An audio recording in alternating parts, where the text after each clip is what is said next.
People keep calling the Sahel poor. That's the biggest misunderstanding. This region isn't poor in resources, it's poor in control.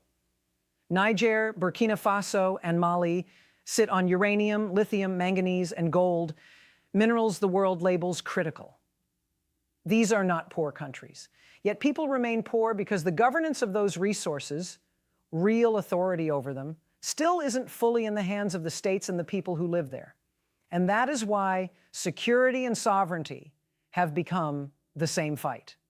Because you can have a government in the capital, but if it doesn't hold authority across the whole territory, then trafficking routes, smuggling corridors, insurgent mobility, and border economies cannot be managed easily. Where state presence is weak, armed groups move freely, and foreign actors step in.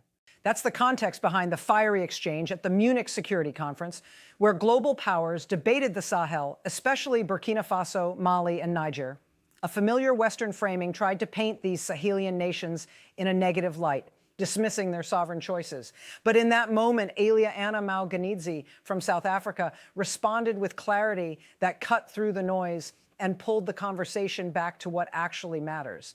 One of the central points raised was this: re-engagement cannot be just diplomatic language. It starts with listening, and it starts with understanding the reality on the ground. The conflict in the Sahel is larger than any one country's capacity, larger than West Africa alone. A pragmatic approach has to include neighbors as well, including Mauritania and Algeria, ignoring the wider neighborhood guarantees an incomplete solution. The conversation then turned to the broader economic picture. West Africa's 470 million people represent a massive market and a massive development responsibility. The region cannot afford to become trapped in one crisis forever. Stability and development have to move together. From the European side, a renewed approach was outlined around 3 pillars. First, intensified political and diplomatic engagement, changing the nature of the conversation, listening better, and being honest about interests. Second, human security, recognizing that the challenge is not only military and working on community justice, access to social services, and prevention of terrorist recruitment. Third, socioeconomic resilience, jobs, infrastructure, and access roads so communities can get production to markets. From the U.S. side, there was a blunt admission. The past approach failed. In many places, the United States trained elite units and invested heavily in the military track without the governance and development investment needed to stabilize societies. And when that imbalance is exported, instability grows and coups become more likely. So the future approach has to redefine what partnership actually means, not lecture from a distance, and maintain relations broadly. Then the Russia question surfaced and the room split into 2 hard realities. One argument was that the Sahel turned to Russia because Russia offered an alternative promise of security, and if no other actor provides a comparable hard security solution, those regimes may continue to rely on Russia.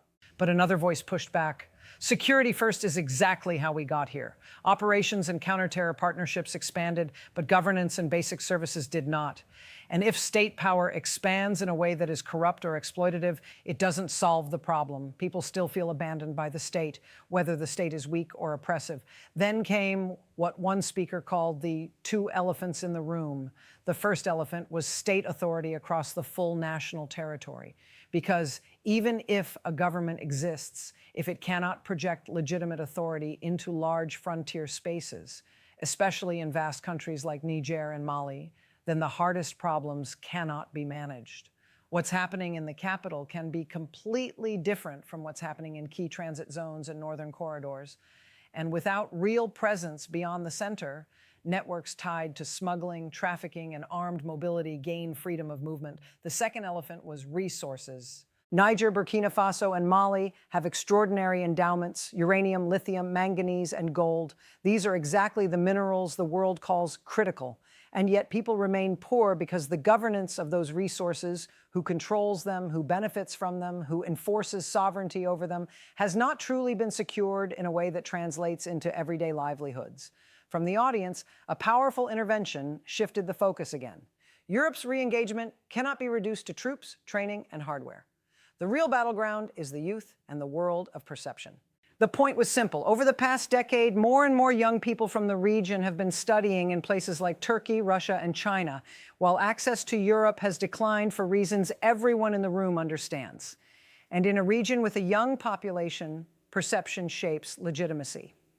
If you do not engage the youth through education, pathways, exchanges, technology transfer, and real opportunity, you gradually exclude yourself from the generation that will define the region's future. A cultural truth was added. In many African societies, people remember who stayed engaged during difficult times, but if you leave and others step in, a vacuum gets filled, and when you return later, you're no longer the first choice. The message was clear. Europe created a void and others occupied it. As the discussion closed, the takeaway was sharpened. Do not separate development from security. This is not a new lesson. Even in global counterterror frameworks, the pillars around community resilience and development were often ignored, while everyone fixated on the military pillar, and that imbalance helped the crisis expand rather than shrink. Then the final message rose to a continental level. Africa must own Africa's security and sovereignty debates. The African Union should be the primary forum for decisions that shape the Sahel, because legitimacy comes from African ownership, not external vetoes or conditionalities. But the critique was blunt. The African Union has repeatedly struggled to translate statements into action. Funding gaps, limited rapid response capacity, competing member state interests, inconsistent political will, bureaucracy, and over-reliance on external partners have all weakened credibility. And when coups cascade across the Sahel, when extremists exploit governance vacuums, and when external powers broker deals in Africa's name, delayed or diluted responses create a vacuum. The conclusion was unmistakable. That vacuum is not just an oversight. It is a betrayal of the Pan-African promise of unity with action. So the call was for renewal.